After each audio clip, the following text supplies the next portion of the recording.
श्री साईबाबांच्या पवित्र भूमीत अनेक काळानंतर हा एक असा मेळावा आपल्याकडे होता आणि त्याबद्दल मी या भागातल्या सर्व शिवसेनेच्या पदाधिकाऱ्यांचं अभिनंदन करतो. या व्यासपीठावरील माझे सहकारी शिवसेनेचे नेते चंद्रकांतजी खैरे, अंबादास दानवे आणि सुनील शिंदे यांना पुण्याला निघायचं असल्यामुळे ते परवानगी घेऊन पुढे निघालेले आहेत. शिवसेनेचे उपनेते साजन पाचपुते, जिल्हा प्रमुख सचिन पोते, जगदीश चौधरी, राजेंद्र दळवी,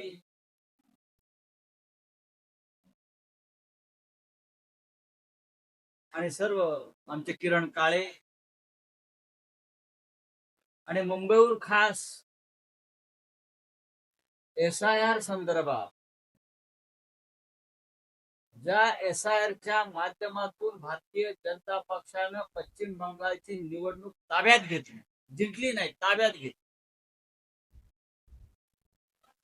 तो SIR म्हणजे काय हे समजून सांगण्यासाठी जे इथे आले ते शिवसेनेचे सचिव प्रवीण महाले आणि सर्व माझे सहकारी पदाधिकारी.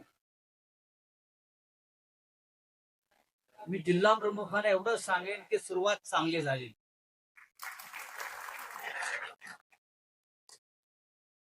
निवडणुका नाहीत, निवडणुका होऊन गेलेल्या आहेत.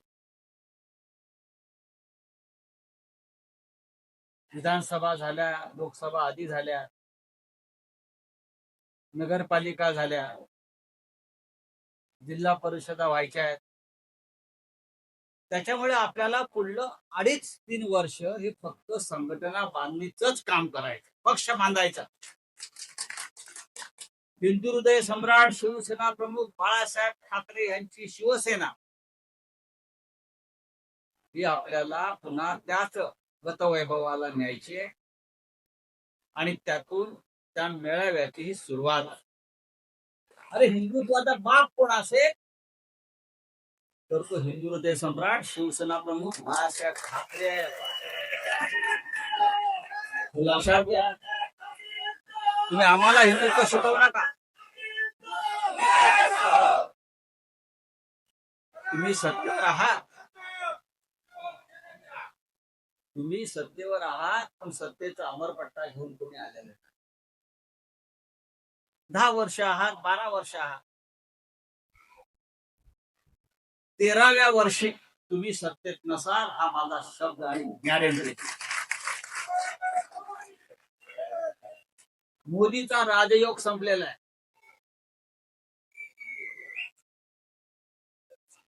मी सांगतो, मला उत्तम ज्योतिष कळत. सरळ मार्गाने निवडणुका कधी घेतल्या, सरळ मार्गाने कधी मतदान करू दिलं नाही. लोकांचे पक्ष फोडायचे, निवडणूक आयोगाला हाताशी धरायचे, सुप्रीम कोर्ट खिशात टाकायचे, मत विकत घ्यायची आणि अशा पद्धतीनं विजय विकत घ्यायचा. हे मोदीचं आणि त्याच्या पक्षाचं आणि भाजपचं धोरण. महाराष्ट्रामध्ये महाविकास आघाडी शिवसेनेच्या नेतृत्वाखाली लोकसभेला 32 जागा जिंकते आणि 6 महिन्यात होणाऱ्या निवडणुका विधानसभेच्या शिवसेनेला 20 जागा मिळत नाही. राष्ट्रवादी काँग्रेसचे 9 खासदार असताना त्यांना 10 जागा मिळत नाही. काँग्रेसचे 13 खासदार असताना त्यांना 16 जागा मिळत नाही. तुम्ही आम्हाला काय मूर्ख समजता? ज्या पद्धतीने निवडणुका झाल्या हे काय सांगताय? तुमचे इकडले भिके पाटील ते लवकरच भिकेला लागणार आहेत. भिके पाटील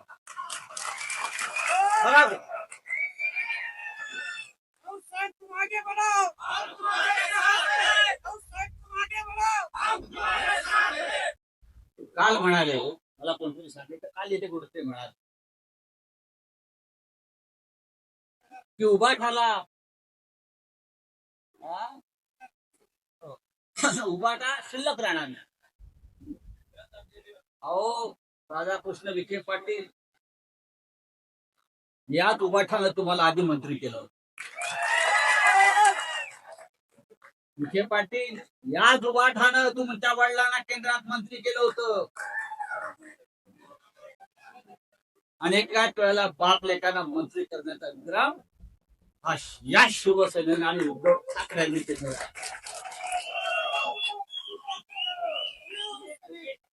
अनेक घरं बदलून आपण आता भाजपच्या घरात आला. ज्या दिवशी उद्या आमची सत्ता येईल त्या दिवशी आमच्या दारात असतात. आम्हाला तुम्ही शिकवू नका. निष्ठा काय असतात ते आम्हाला शिकव. म्हणून उभाटा राहणार काय उभा आहे. या महाराष्ट्रात शिवसेनाच राहील आणि ती उद्धव ठाकरेंचीच राहील. तुम्ही आतापासून तयारी करा कोणाच्या दारात उभं राहायचं. हे भारतीय जनता पक्षाचे प्रचार आहे. अहो या राज्यातला पहिला साखर कारखाना, सहकारी साखर कारखाना जेव्हा स्थापन केला यांच्या वडील आजोबांनी, तेव्हा भाजपचा जन्म झाला नव्हता. आरएसएसचा जन्म झाला नव्हता. पंडित नेहरू पंतप्रधान होते. इतके एहसान फरामोश होता. हे भाजपच्या पालख्या वाहत आहे. महाराष्ट्र द्रोह्यांच्या पालख्या वाहत आहे.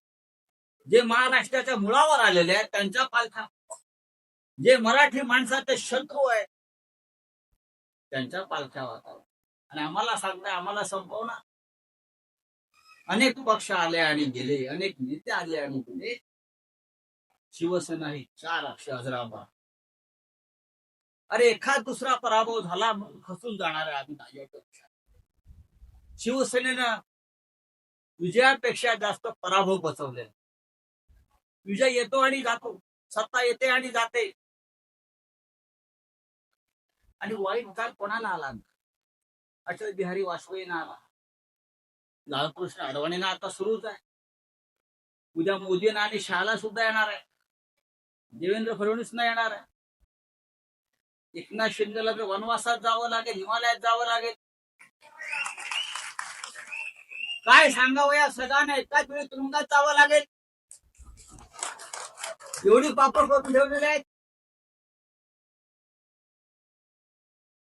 आणि विखे पाटील, मी तुमच्या या जिल्ह्यातून तुम्हाला आव्हान देतो, शिवसेनेच्या नादाला लागू नका. शिवसेनेच्या नादाला लागलाय तर हा संजय राऊत तिथे ठार मारून बसेल आणि ज्या लढाया लढायच्या तिकडे तुम्ही तुमचं लाचारीचं काम चालू व्हा. हा महाराष्ट्र हे विसरू नका. 80 लाख लाडक्या बहिणी अपात्र ठरलेल्या माहिती आहे ना. निवडणुकीच्या आधी लाडकी बहीण, लाडका भाऊ, लाडकी बहीण, लाडका भाऊ, हे लाडक्या बहिणींचे मेळा. एका बाजूला एकनाथ शिंदे घेतोय, सगळ्या लाडक्या बहिणी माझी अगदीच त्यांचा भाऊ. दुसऱ्या बाजूला देवेंद्र फडणवीस, नाही नाही नाही कोण आहे भाऊ, मीच भाऊ. तिसऱ्या बाजूला हळूच अजित पवार, हे सोडून दे आम्ही अर्थमंत्री, मी सही केली आहे, मी तुमचा भाऊ. 1 कोटी बेकायदेशीर अपात्र लाडक्या बहिणींना 1500 प्रमाणे पैसे दिले, 17,000 कोटी रुपये. आणि आता ते बिंग फुटलेलं आहे. आता हे 17,000 कोटी वसूल करायचे कसं? मी सकाळी सांगितलं पत्रकारांना, हे 17,000 कोटी यांची सगळ्यांची संपत्ती जप्त करा. 1 मुख्यमंत्री आणि 2 उपमुख्यमंत्री. तुम्ही जनतेचा पैसा अशा प्रकारे बेमान पद्धतीने वाटता निवडणुका जिंकण्यासाठी. 17,000 कोटी काही सोपी रक्कम. मुळात ही निवडणूक रद्द केली पाहिजे. अशा प्रकारे बेकायदेशीरपणे अपात्र मतदारांना पैसे वाटून तुम्ही निवडणूक जिंकलेली आहात. तुम्ही लोकशाहीशी आणि भारतीय संविधानाशी गद्दारी केली. ही सगळी निवडणूक जी झाली, निवडणूक आयोगानं रद्द केली पाहिजे आणि महाराष्ट्रामध्ये पुन्हा विधानसभेची निवडणूक व्हायला पाहिजे. अशा प्रकारचा मोठा अपराध या ठिकाणी झालेला. मित्रांनो, हा जिल्हा अत्यंत महत्वाचा आहे. एकेकाळी या जिल्ह्यातून आपला आमदार सुद्धा निवडून जात. 20 वर्ष आपला खासदार या भागातून निवडून येत. खासदार येतात, खासदार जातात, पण शिवसेनेचा खासदार हे मेडल मात्र कायम असते. पण आपल्याला आमदार पाहिजे, आपल्याला जिल्हा परिषदेचे सदस्य पाहिजे, आपल्याला या भागातून पुढल्या काळासाठी किमान 4 आमदार निवडून आणण्याची ताकद आपण निर्माण. ही ताकद आहे. जनतेमध्ये आजही शिवसेना लोकप्रिय आहे. या भागातल्या जनतेमध्ये आजही बाळासाहेब ठाकरेंना त्यांच्यावर श्रद्धा ठेवून काम करणारा शिवसैनिक आणि जनता आहे. जिद्दीने आपण काम करणारे लोक. नवीन फळी कार्यकर्त्यांचे उभे राहायचे. कोणी गेलं सोडून म्हणून पक्ष थांबलेला नाही. पक्ष थांबत नाही. फक्त आपल्यामध्ये आता काम करण्याची इच्छा निर्माण व्हायला पाहिजे. आणि मला खात्री आहे की सर्व संकटांशी मुकाबला करून जो पक्ष गेले अनेक वर्ष, 60 वर्षापेक्षा जास्त काळ एका जिद्दीने आणि तडफेने उभा आहे, तो पक्ष असा कोणाला सहज संपवता येईल. शिवसेनेच्या वाटचालीमध्ये 60 वर्षाच्या वाटचालीमध्ये छगन भुजबळ आले आणि गेले, नारायण राणे आले आणि गेले, एकनाथ शिंदे सुद्धा गेले की परत कायमचेच जाणार आहेत जिथं आहेत तिथून. पण हा पक्ष शिवसेना, हा पक्ष मात्र बाळासाहेब ठाकरेंची थकवी ध्वजा घेऊन कायम असं म्हणतात फडकत राहणार आहे. ही एक मनाशी आपण टुंगाड बांधली पाहिजे. आणि आपण जिथे आहोत, ज्या पदावर आहोत, त्या पदावरून पक्ष वाढीसाठी काम करत. काल मी काही पक्षाच्या बैठका घेतल्या, आज घेतल्या. आपला सगळ्या प्रत्येक विधानसभा क्षेत्रातून मला सांगण्यात की साहेब आम्ही जिद्दीने काम करू आणि उद्धव ठाकरे यांच्या नेतृत्वाखाली पुन्हा एकदा शिवसाहित्य सरकार आणण्यासाठी हा जिल्हा मोठं योगदान देईल. अशा प्रकारची भूमिका या जिल्ह्यातल्या शिवसैनिकांनी घेतली. त्याबद्दल मी त्यांचा अत्यंत आभार. राज्य महाराष्ट्रात छत्रपती शिवाजी महाराजांचे, फुले शाहू आंबेडकरांचा आपण म्हणतो. पण मग अशा अंबादास दानवेंनी सांगितले शेतकऱ्यांची अवस्था काय, विद्यार्थ्यांची अवस्था काय, नीट परीक्षेमध्ये कशा प्रकारचा घोटाळा झालेला आहे. हे सरकार एक परीक्षा नीट घेऊ शकत नाही. हे सरकार एक परीक्षा नीट घेऊ शकत नाही तर राज्य काय चालणार. मग असे काही फौजी लोकांनी प्रवेश घेतला, माजी सैनिकांनी आपल्या पक्षात प्रवेश घेतला. माजी सैनिकांनी बाळासाहेब ठाकरेंचं एक फार महत्वाचं वाक्य आपल्याला असतं. हिंदुहृदय सम्राट बाळासाहेब ठाकरे नेहमी सांगायचे, या देशामध्ये फक्त 2च सेना आहेत, एक भारतीय सेना सीमेवर आणि शिवसेना महाराष्ट्रात. आणि या 2च सेना शेवटी या देशात राहणार आहेत. आणि ते चित्र आज तुम्हाला दिसत आहे. नरेंद्र मोदी, अमित शहा यांना मी वारंवार सांगतो, समोर भेटल्यावर पण सांगतो, माझ्या थोडा दम आहे. दिल्लीत भेटतात, डोळ्यावर डोळा भिडवण्याची हिंमत नाही माहिती. हा शिवसेनेचा बाळासाहेब ठाकरेंचा वाहक. मी त्यांना सांगतो, कोई अमर पट्टा लेकर नहीं आया है. सभी को कभी ना कभी जाना है, तो लोगों से ठीक से बर्ताव, माणूस की न वागा, लोकशाही टिकवा. ज्या शिवसेनेनं तुम्हाला जीवदान दिलं, नरेंद्र मोदी, अमित शहा, त्या शिवसेनेच्या पाठीत तुम्ही खंजीर खुपसलेला आहे. एक दिवस हाच खंजीर तुमच्या सुद्धा पाठीत घुसल्याशिवाय राहणार नाही. हा या देशाचा आणि महाराष्ट्राचा इतिहास आहे. अरे बाळासाहेब ठाकरेंनी वाचवलंय नरेंद्र मोदी, बाळासाहेब ठाकरेंनी वाचवलंय अमित शहा. माझं पुस्तक वाचा, मी तुरुंगातून आल्यावरती पुस्तक लिहिलंय, त्यात ते सगळं आहे, कसं वाचवतं या लोकांना. आणि त्या शिवसेनेचे तुम्ही तुकडे करू स्वतःची सत्ता स्थापन करा. हा शिवसैनिक तुमचा सूड घेतल्याशिवाय राहणार, हा शिवसैनिक तुम्हाला धडा शिकवल्याशिवाय राहणार. मित्रांनो, एक लक्षात घ्या, बाळासाहेब ठाकरे अत्यंत पुण्यवान गृहस्थ होते